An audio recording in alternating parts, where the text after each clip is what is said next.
BJP की अब बिहार पर नजर, पटना में अगले आंदोलन के संकेत। नमस्कार, कैपिटल टीवी बिहार देख रहे हैं, मैं हूं आपके साथ शिवानी रति। दिल्ली के जंतर मंतर पर सीजेपी बवाल काटने के बाद अब एक नए राजनीतिक ड्रामे की स्क्रिप्ट लिखने की पूरी तैयारी हो चुकी है। कॉकरोच जनता पार्टी सीजेपी अब अपनी दिशा बदलकर सीधे बिहार की ओर रुख करने की तैयारी शुरू कर रही है। ठीक उसी अंदाज में जैसे धर्मेंद्र प्रधान के इस्तीफे के लिए हवा बनाई गई थी। इस्तीफे के बाद जंतर मंतर तो शांत हो गया, लेकिन अब वही हथकंडा अपनाकर बिहार के मुख्यमंत्री सम्राट चौधरी के इस्तीफे की मांग को लेकर ये पूरा कुनबा पटना की सड़कों पर हंगामा काटने निकल पड़ रहा है। महीने भर से ज्यादा समय से दिल्ली के जंतर मंतर पर चल रहा कॉकरोच जनता पार्टी का धरना प्रदर्शन आखिरकार 25 जुलाई को खत्म हो गया। एक तरफ केंद्रीय शिक्षा मंत्री धर्मेंद्र प्रधान ने अपने पद से इस्तीफा दिया, तो दूसरी ओर तत्काल प्रभाव से सीजेपी ने अपने आंदोलन को भी खत्म कर दिया। आने वाले समय में अब अभिजीत दिप्के बिहार में प्रदर्शन करने की तैयारी में जुटते हुए नजर आ रहे हैं। दरअसल सोशल मीडिया पर एक वीडियो वायरल हो रहा है जो दिल्ली के जंतर मंतर का है। आंदोलन में पहुंची एक लड़की ने सीजेपी के संस्थापक अभिजीत दिप्के से कहा कि बिहार से सम्राट चौधरी को भी हटा दे। उसने बिहार को बर्बाद कर दिया है, हम लोगों ने उन्हें नहीं चुना था। प्रदर्शन में पहुंची लड़की की बात को सुनकर अभिजीत दिप्के ने कहा, मैं बहुत दिनों से कह रहा हूं कि प्रोटेस्ट खत्म होने के बाद कॉकरोच जनता पार्टी का जो अगला इवेंट होगा वो बिहार के पटना में होगा। अभिजीत दिप्के का यह वीडियो धर्मेंद्र प्रधान के इस्तीफे से पहले का है, लेकिन सोशल मीडिया पर अब तेजी से वायरल हो रहा है क्योंकि सीजेपी के अगले कदम को लेकर सुर्खियां बन रही थी। अब ये देखने वाली बात है कि आप क्या सही में अभिजीत दिप्के बिहार आने वाले हैं या फिर उन्होंने बस ऐसे ही प्रदर्शन के दौरान ये बात कह दी। सबसे पहले आपको वो वीडियो सुनाते हैं, वो वीडियो दिखाते हैं जिस पर अभिजीत दिप्के ये बोलते हुए दिखाई दे रहे हैं। इसके बाद भैया एक्चुअली मैं ये रिक्वेस्ट करना चाहती हूँ, बिहार से सम्राट चौधरी को भी हटा दो। उस अनपढ़ गवार ने हमारे बिहार को बर्बाद कर दिया है। एक्चुअली हमने उन्हें चूज नहीं किया था। ये मैंने बहुत दिनों से मैं कह रहा हूँ कि ये प्रोटेस्ट खत्म होने के बाद कॉकरोच जनता पार्टी का जो पहला इवेंट होगा वो बिहार में होगा, पटना में होगा। तेज प्रताप का सीजेपी को न्योता। सीजेपी समझौते का पालन करे सरकार। उधर दूसरी ओर अभिजीत दिप्के को जनशक्ति जनता दल के राष्ट्रीय अध्यक्ष तेज प्रताप यादव ने भी बिहार आने का न्योता दिया। पिछले दिनों तेज प्रताप ने एक्स पर पोस्ट किया और अपील करते हुए कहा कि अभिजीत दिप्के अविलंब बिहार की धरती पर आए। जैसा कि आपको तेज प्रताप यादव का ट्वीट स्क्रीन पर दिख रहा है, तेज प्रताप ने कहा है कि बिहार की वर्तमान राजनीतिक परिस्थितियों को देखते हुए आज कड़े और मजबूत जन आंदोलन की आवश्यकता है। उन्होंने कहा है कि मैं अभिजीत दिप्के से आग्रह करता हूं कि वो बिहार आकर यहां की जनता की आवाज बने और मुख्यमंत्री सम्राट चौधरी की सरकार को सत्ता से उखाड़ फेंकने का काम करे। ये पूरा ट्वीट तेज प्रताप यादव ने कहा है। उनका कहना है कि उनकी पार्टी का पूरा समर्थन अभिजीत दिप्के के साथ रहेगा। बिहार के बेहतर भविष्य के लिए उन्होंने दिप्के से कंधा मिलाकर चलने का आग्रह किया है। बिहार के अलग अलग जिलों में प्रदर्शनकारियों पर पुलिस की कार्रवाई जारी है।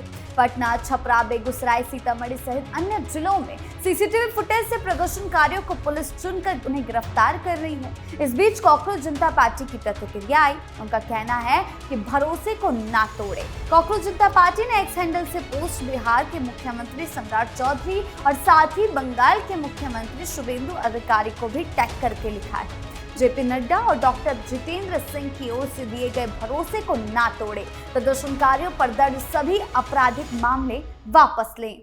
सीजेपी की ओर से एक दूसरे एक्सपोस्ट में लिखा गया, पूरे देश को पुलिस से आग्रह है कि 25 जुलाई के दिल्ली समझौते का पालन करना चाहिए। किसी भी छात्र के खिलाफ कोई एक्शन ना हो। नेता प्रतिपक्ष तेजस्वी यादव भी इस बीच में कूद पड़े हैं। उनका कहना है कि समझौते के बाद हो रही गिरफ्तारियों को लेकर उन्होंने सवाल उठाया है। तेजस्वी यादव ने मुख्यमंत्री सम्राट चौधरी पर भी हमला किया है और चेतावनी दी है कि एनडीए सरकार को ये पूरा षड्यंत्र जो है वो महंगा पड़ेगा। तेजस्वी ने अपने एक्स हैंडल से ट्वीट किया है, कि 7 हत्याओं का अपराधी बिहार का मुख्यमंत्री सड़क छाप अपराधी है, जिसने तमाम लोकतांत्रिक परंपराओं को त्याग देश में पहली बार प्रदर्शनकारी छात्रों पर AK-47 से गोलियां चलवाई। जैसा कि आप तेजस्वी के ट्वीट को स्क्रीन पर देख भी सकते हैं, उन्होंने साफ लिखा है कि छात्रों से समझौते के बाद भी बिहार में हजारों छात्रों पर फर्जी केस दर्ज कर हिरासत में लिया जा रहा है, प्रताड़ित किया जा रहा है परिजनों को। अगर छात्रों को रिहा नहीं किया गया तो एनडीए सरकार को इसका खामियाजा भुगतना पड़ेगा। वहीं आपको बता दें कि बांकीपुर उपचुनाव में जनसुराज उम्मीदवार प्रशांत किशोर ने भी सीजेपी को लेकर बड़ा बयान दिया है। उन्होंने भी कॉकरोच जनता पार्टी के बिहार आने की संभावनाओं पर स्वागत करने की बात कही है। प्रशांत किशोर ने कहा है कि अगर सीजेपी के लोग छात्रों के मुद्दे को लेकर बिहार में काम करने आते हैं तो जनसुराज पार्टी भी उनका स्वागत करेगी। यानी पहले तेज प्रताप यादव और अब प्रशांत किशोर भी। सीजेपी ने कई राज्यों में प्रदर्शनकारियों की गिरफ्तारी और हिरासत पर चिंता जताई। उनका कहना है कि केंद्र सरकार से सभी गिरफ्तार लोगों को रिहा करने और FIR वापस लेने की मांग की गई है। सीजेपी का कहना है कि सरकार ने कार्रवाई न करने का आश्वासन दिया था। पार्टी ने चेतावनी दी है कि अगर वादा पूरा नहीं हुआ तो आगे आवश्यक कदमों पर विचार किया जाएगा। बयान में कहा गया है कि अलग अलग राज्यों से सामने आ रही खबरें बेहद चिंताजनक है। सरकार को अपने वादों का सम्मान करना चाहिए। सीजेपी ने कहा कि उसकी कानूनी टीम पहले दिन से ही सक्रिय है और संबंधित राज्यों के वकीलों के साथ मिलकर हिरासत में लिए गए या गिरफ्तार किए गए लोगों की रिहाई सुनिश्चित करने और हर संभव कानूनी सहायता उपलब्ध कराने की कोशिश कर रही है। बिहार पुलिस का बड़ा एक्शन, 1500 से ज्यादा संदिग्ध रडार पर। शनिवार को हुए हिंसक प्रदर्शन के बाद यानी कि जो 25 जुलाई को हुआ था, उसके बाद बिहार पुलिस ने राज्य भर में उपद्रवियों के खिलाफ व्यापक कार्रवाई शुरू की।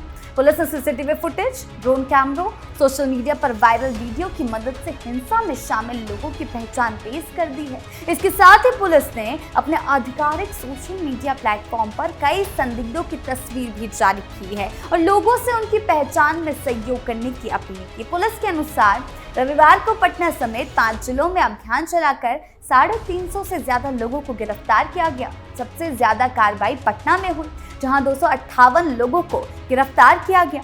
वहीं सारण में पुलिस ने 200 से ज्यादा लोगों को हिरासत में लिया। इनमें से 30 आरोपियों को गिरफ्तार कर न्यायिक हिरासत में जेल भेज दिया गया। तेज प्रताप यादव की भी गिरफ्तारी हुई हत्या की कोशिश के आरोप में। वहीं सासाराम में हिंसा में शामिल 35 लोगों की पहचान की गई। उनकी गिरफ्तारी के लिए लगातार छापेमारी की जा रही है। पुलिस की रडार पर कुल 1500 से ज्यादा उपद्रवी हैं। सीतामढ़ी की बात करें तो पुलिस ने 159 संदिग्ध उपद्रवियों की तस्वीरें सार्वजनिक की है। अब तक यहां 15 लोगों को गिरफ्तार किया जा चुका है। किशनगंज के बहादुरगंज में 2 अलग अलग प्राथमिकी दर्ज कर 22 आरोपियों को हिरासत में लिया गया। उधर भागलपुर में हिंसा के मामले में 500 अज्ञात लोगों के खिलाफ केस दर्ज किया गया है। अब तक 41 आरोपियों की गिरफ्तारी हो चुकी है। पूर्णिया में 27 नामजद और 250 अज्ञात लोगों के खिलाफ प्राथमिकी दर्ज की गई है। वहीं लखीसराय में एक उपद्रवी को गिरफ्तार किया गया, जबकि 19 अन्य संदिग्धों की तस्वीर पहचान के लिए जारी की गई है। बिहार पुलिस ने साफ किया है, कानून व्यवस्था बिगाड़ने की कोशिश करने वाले को किसी भी हाल में बख्शा नहीं जाएगा। अधिकारियों का कहना है, वीडियो फुटेज, सीसीटीवी रिकॉर्डिंग और अन्य तकनीकी सबूतों के आधार पर अपराधियों की आरोपियों की पहचान कर लगातार गिरफ्तारी की जा रही है। पुलिस ने लोगों से अपील की है कि अगर जारी की गई तस्वीरों में कई संदिग्ध की पहचान हो तो उसे सूचना तुरंत पुलिस को दे। हालांकि आपको ये भी बता दें कि जिसने भी AK-47 चलाई थी, जिस अधिकारी ने, उसे भी सस्पेंड कर दिया गया है। साफ है कि उपद्रव की कोशिश, हिंसा की कोशिश करने वालों पर एक्शन होकर रहेगा। लोकतंत्र में विरोध प्रदर्शन करना, अपनी बात रखना, सरकार की नीतियों या निर्णयों के खिलाफ आवाज उठाना हर राजनीतिक दल का, हर नागरिक का अधिकार है। संविधान ने अभिव्यक्ति की स्वतंत्रता का जो अधिकार दिया है, उसके तहत शांतिपूर्ण तरीके से अपनी सहमति दर्ज कराई जा सकती है, लेकिन अगर वो सहमति उपद्रव और हिंसा में बदल जाए तो ये बिल्कुल बर्दाश्त नहीं किया जाएगा। दिल्ली के जंतर मंतर से लेकर अलग अलग राज्यों के जिला मुख्यालय तक अक्सर इस प्रकार के धरना प्रदर्शन देखने को मिलते हैं, लेकिन इस अधिकार के साथ कुछ नैतिक और कानूनी सीमाएं जुड़ी होती हैं, जिनका उल्लंघन होने पर कानून अपना काम करने के लिए पूरा स्वतंत्र हो जाता है। जब विरोध प्रदर्शनों की आड़ में उपद्रव, हिंसा, तोड़फोड़, कानून को अपने हाथ में लेने की कोशिश की जाती है तो वो किसी की स्वतंत्रता नहीं बल्कि अराजकता की श्रेणी में आ जाता है। बात रही बीजेपी की सरकार से बात करने की, तो 20 जुलाई को हुए जंतर मंतर पर हंगामे के बाद जिन लोगों के खिलाफ उस दिन एफआईआर दर्ज हुई थी वो रद्द करने का कॉन्ट्रैक्ट जो है वो बात सरकार से की गई है। उपद्रवियों के खिलाफ एक्शन लेने की बात सरकार से नहीं की गई। विरोध प्रदर्शन और तोड़फोड़ के बीच एक साफ लकीर खींचनी बेहद जरूरी है। अगर कोई ये सोचता है कि राजनीतिक विरोध के नाम पर सड़कों पर गाड़ियां तोड़ी जाएगी, आम नागरिकों या सुरक्षा बलों पर हमले किए जाएंगे, पुलिसकर्मियों के साथ हाथापाई की जाएगी, तो उसे ये भ्रम दूर कर लेना चाहिए, क्योंकि उस पर कार्रवाई होगी। पुलिस बल देश के कानून और व्यवस्था के रक्षक होते हैं। अगर उनके साथ ही हिंसा की जाएगी, सरकारी और निजी संपत्तियों को तहस नहस किया जाएगा, प्रशासन का कर्तव्य बनता है कि दोषियों के खिलाफ सख्त से सख्त कार्रवाई हो। ऐसी हरकतों को किसी भी सूरत में बर्दाश्त नहीं किया जाएगा और इसीलिए ये विरोध प्रदर्शन की आग अब बिहार तक फैलाने की बात भी की जा रही है। कुल मिलाकर ये पूरा घटनाक्रम दिखा रहा है कि एक बार फिर इस सवाल को सामने ला जाता है कि लोकतंत्र में विरोध प्रदर्शन की सीमा क्या होनी चाहिए। अपनी मांगों को लेकर शांतिपूर्ण ढंग से आंदोलन करना हर किसी का अधिकार है, लेकिन अगर वही आंदोलन हिंसा में बदल रहा है, तोड़फोड़ में बदल रहा है, सरकारी संपत्ति को नुकसान पहुंचा रहा है, तो क्या उस पर कार्रवाई नहीं होनी चाहिए? इस बात का जवाब आप कमेंट सेक्शन में जरूर दें। लेकिन वहीं विपक्ष का यूं आंदोलनकारियों को उकसाना उन्हें काफी महंगा पड़ने वाला है और सीजेपी का बिहार में प्रोटेस्ट होता है या नहीं, इस पर भी हमारी नजरें जो है बनी रहेगी। आपकी इस पूरे मामले को लेकर क्या राय है, हमें कमेंट सेक्शन में जरूर बताएं। धन्यवाद।